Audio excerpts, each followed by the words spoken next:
Heron recordings. Greetings, fellow Empyreans. I am Ashtarothi, and this is kind of a different thing. I wanted to showcase some highlights from Singularity about what is coming up in the next week or so.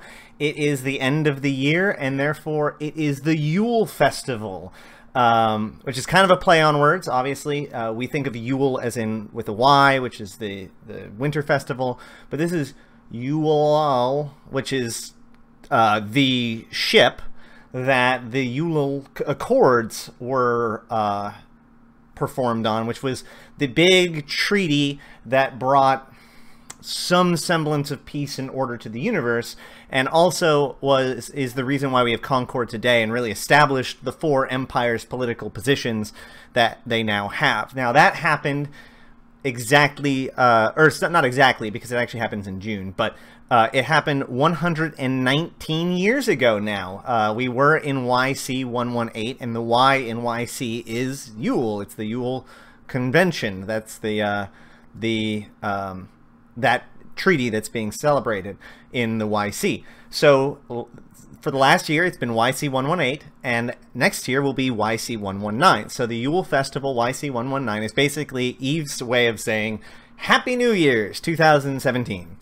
So for this, every year they give out some really cool prizes for that Christmas holiday sort of thing, and they have different ways of distributing them. But this year, it looks like they're going to be distributing them every day for 12 days. It's the 12 days of the Yoiul Festival.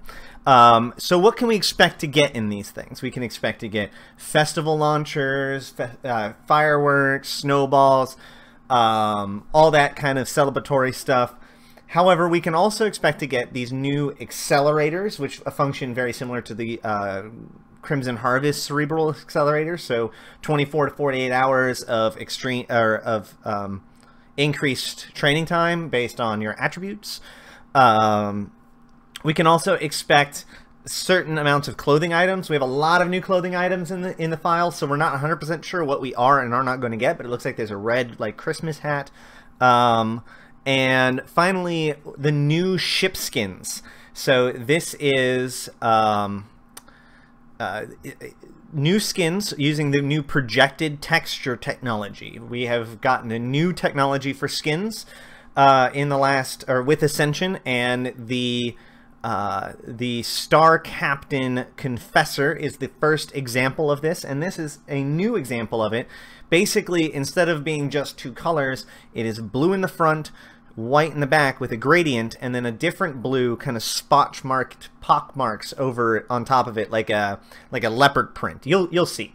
So what I have for you guys is a quick video with, well, not so quick, but a video for all of the ship skins that are coming in for the Yoiul Festival.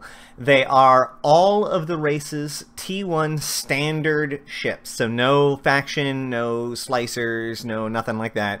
Just the straight, plain T1 regular manufactured hulls. All of them get the same skin, and they look pretty good.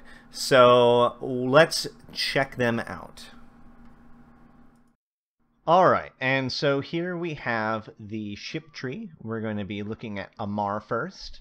The first ship we're looking at is the Crucifier, which is an Amarr disruption frigate. It usually focuses on weapon and turret disruption, which means basically preventing your opponent from being able to apply its damage effectively.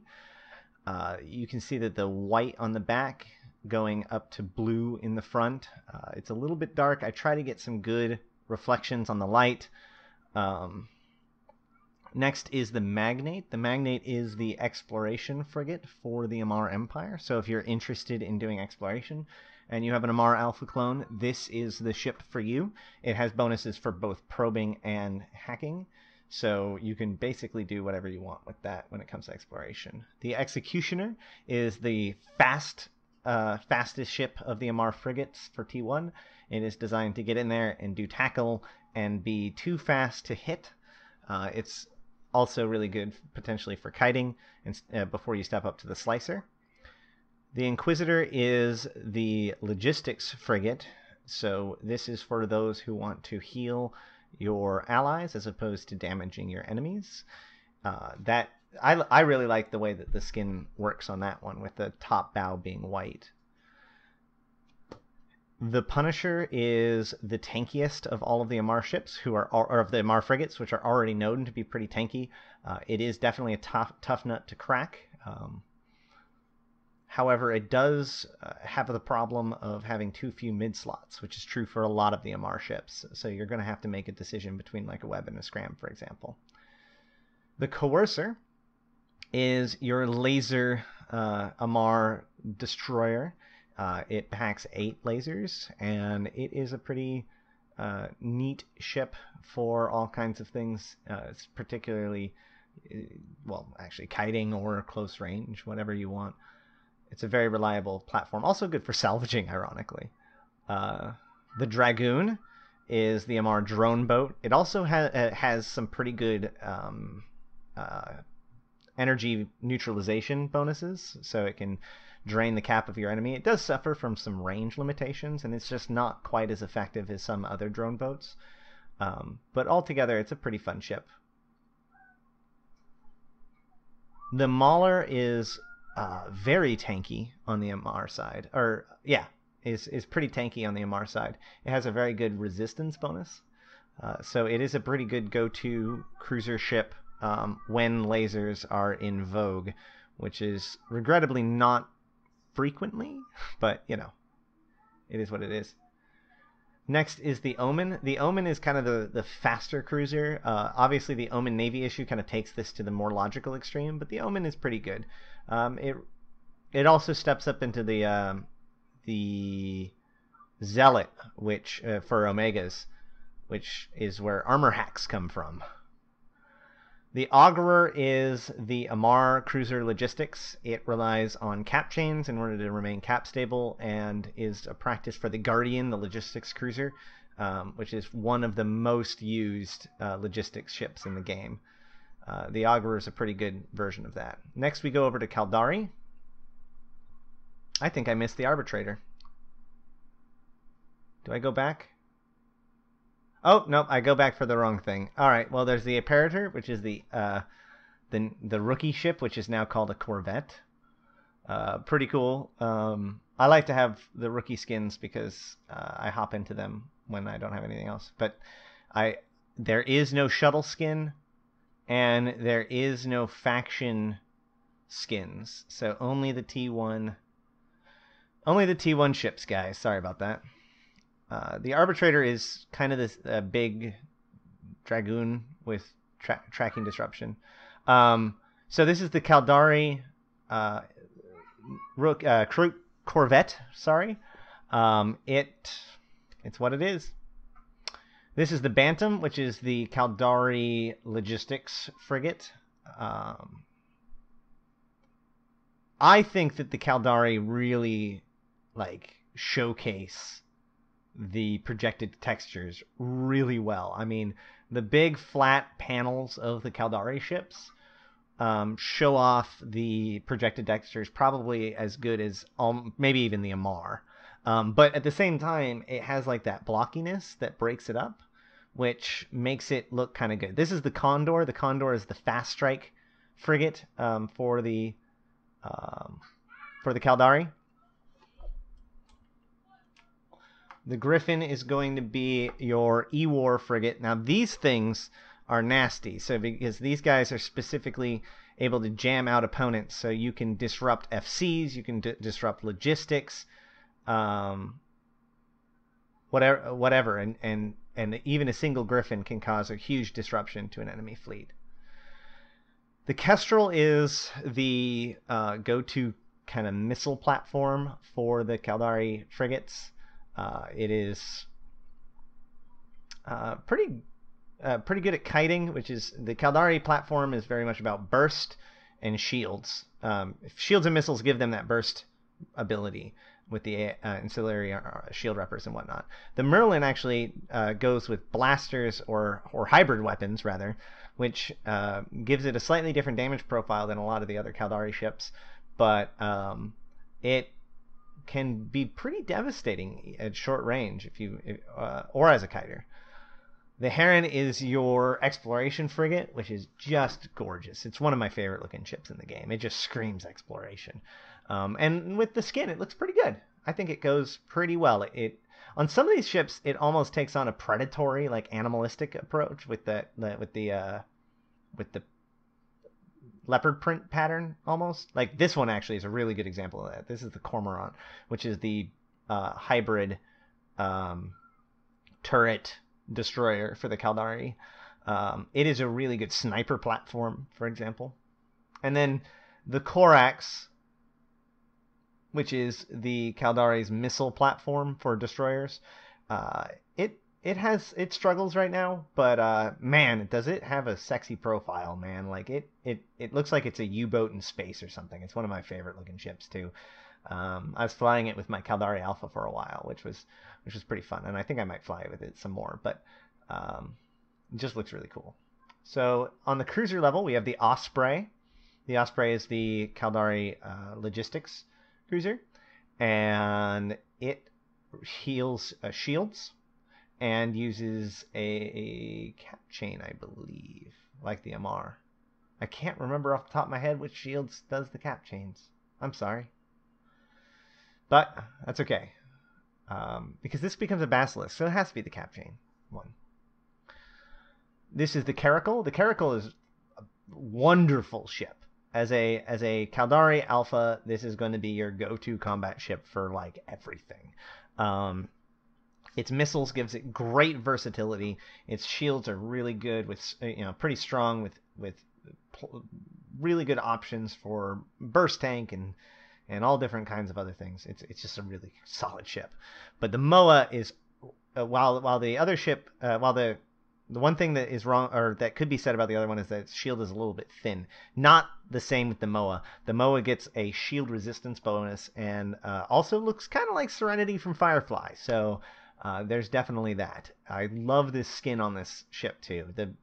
Those big flat panels really get to show off the modeling better than, or the spotting better than pretty much any of those ships. So this is the Blackbird. The Blackbird is the most annoying ship that is an alpha that you are likely to be flying. It can jam out, even one Blackbird can just strategically jam out 2 or 3 things, which can just turn the tide of the battle. If you can find the linchpins in their fleet, either their FCs, their logistics, their other E-War, whatever it is, shut it down, make it so that it can't do its job, and really piss some people off. So we head on over to the Gallente. The Gallente are kind of the ships I fly the most. This is the Navitas. The Navitas is an armor logistics ship. They're pretty darn good. We use them quite a bit. I think that this looks really good. The Gallente do have quite a few skins, but their skins don't have a lot of color or flair to them, so these skins are going to stand out quite a bit. This is the Tristan. The Tristan is the Gallente drone boat. It is the only plain T1 frigate that can run 5 drones, which is pretty darn impactful. It makes it one of the most versatile T1 frigates in the game. It also already has the Quaif skin that everybody got as an alpha clone.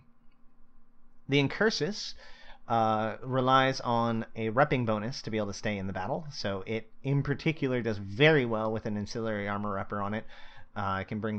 It can be pretty darn bursty, which is not necessarily a known trait for very many armor ships. That's usually a shield thing.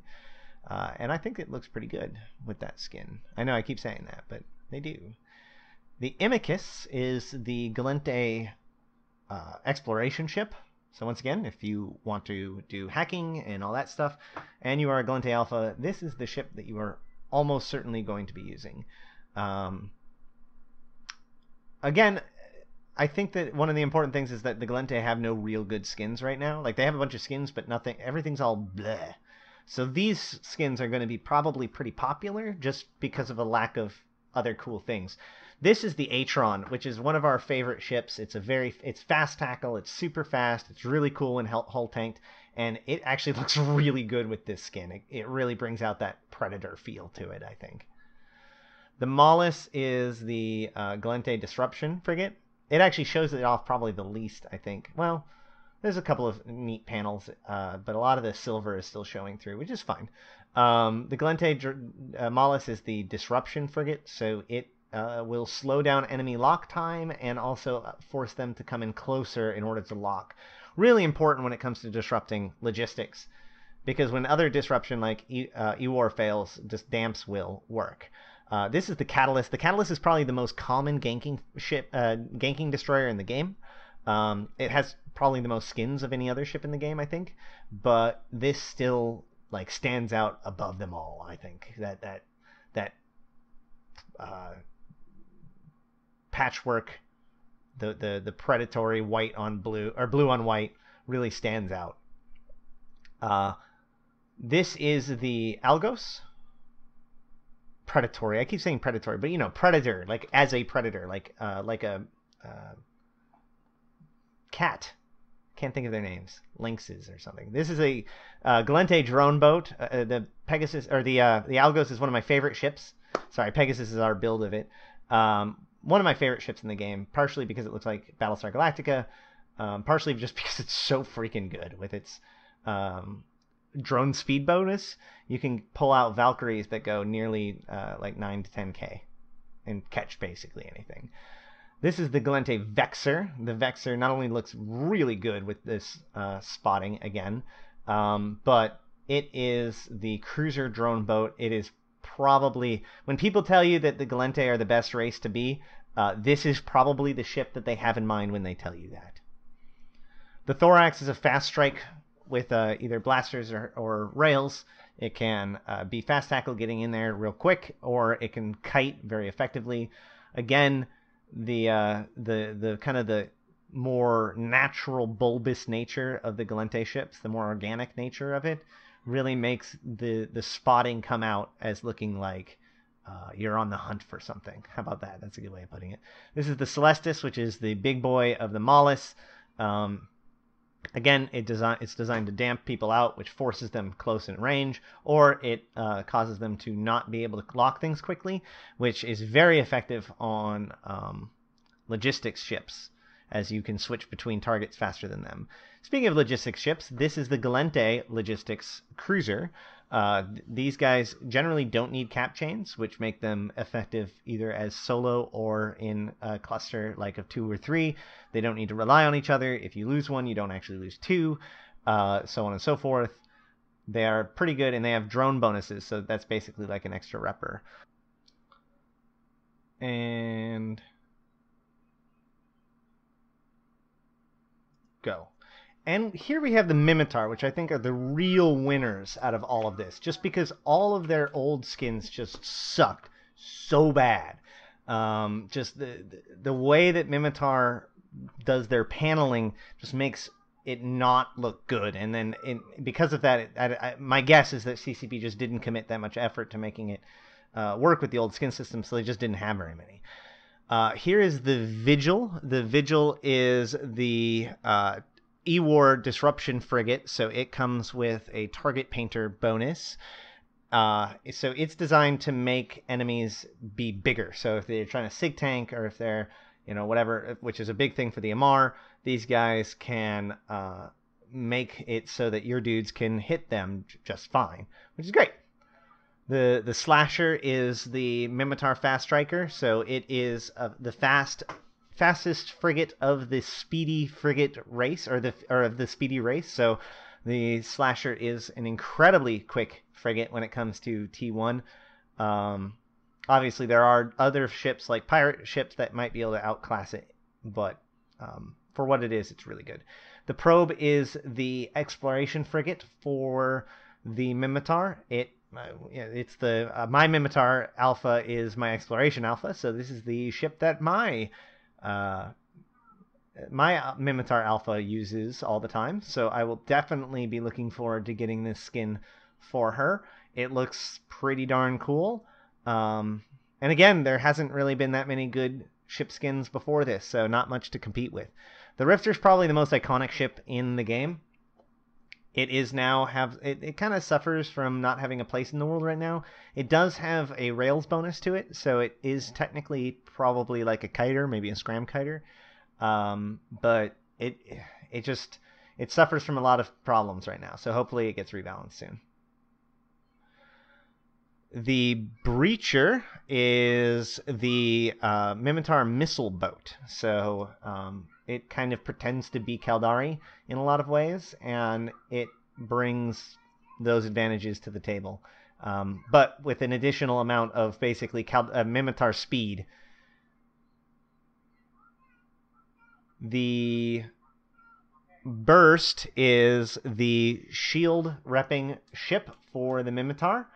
Not much more to say about that, except for the fact that you can see that the blocky nature of the Minotaur does, I think, makes the skin stand out even more.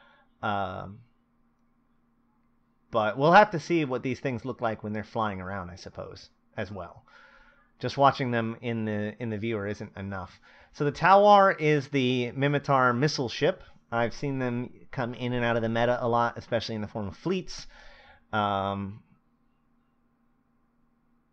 probably know less about the Minotaur ships than basically any other ships in the game, but I guess that's just the nature of it. The Thrasher is an incredibly good. It's up there with the Coercer, not Coercer, but the Gallente one, I can't think of right now, for a gank ship. Where that one gets really high DPS, this guy gets huge alpha and damage selection. So the Thrasher can just put the most damage out right away as any other frigate or destroyer platform, effectively. The Stabber is a very fast attack cruiser. It, as I think Zkill said, or Zkill Guide said, that it thinks it's a frigate, or maybe that was the Navy equivalent. Here I accidentally bring up the Hurricane. Don't worry, there's no battle cruiser skins. Only T1 frigates, destroyers, and cruisers. This is the Rupture. The Rupture's a pretty cool ship. It looks like a gun, in my opinion. But my problem is that it has this big issue with the skin. And I kind of zoom up right there. You can see that it stretches the skin quite a bit. Which maybe this is the other reason why we haven't seen a lot of skins for the Minotaur. The nature of the geometry of Minotaur ships may just lend itself to be more difficult to skin. Here we have the Bellicose. The Bellicose is the cruiser disruption or ship for the Minotaur. So once again, target painters to reduce people's ability to, or increase missile effectiveness effectively. It helps with turrets too, but it definitely helps with missiles. The Scythe is the Minotaur logistics ship. So it has bonuses to both the shield transponders boost amount and capacitor use. And it has a bonus to logistics drones. So yeah, this is basically the equivalent of the Executor for shields. It's designed to work either as an individual or not necessarily connected to its other logistics buddies. And that's about does it. So and here we have just a small sample of what we may get in addition to those skins. These are presents from previous years. They're usually just either cultural nods to things that have happened in the community or in the past year. So expect to see something about World War B or the casinos being shut down, possibly some celebrations of FanFest or the launch of Ascension. And that's about wraps it up. So I hope that you guys like it. I hope you like this festival. I hope you like this video. Like, comment, and subscribe, and I will see you in space.